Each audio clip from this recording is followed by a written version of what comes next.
न्यायपालिकेच्या काही निर्णयात जातीयतेचा वास येतो, असं वक्तव्य राष्ट्रवादी शरद पवार गटाचे आमदार जितेंद्र आव्हाड यांनी केल्याने वाद निर्माण झाला आहे. न्यायव्यवस्थेत आरक्षणाची तरतूद न करून बाबासाहेबांनी 80% समाजावर अन्याय केला, असं आव्हाड म्हणाले. नागपुरात एका कार्यक्रमात ते बोलत होते.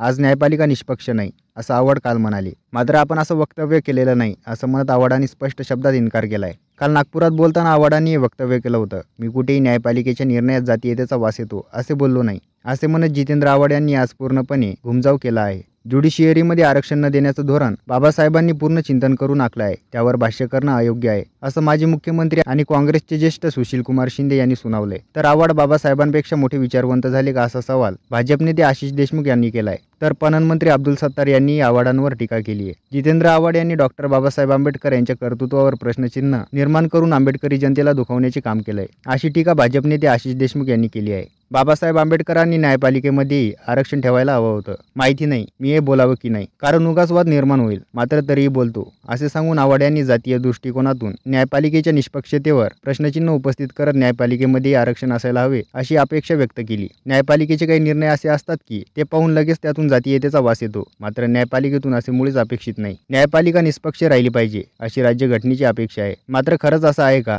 असा सवालही आव्हाड यांनी यावेळी उपस्थित केला.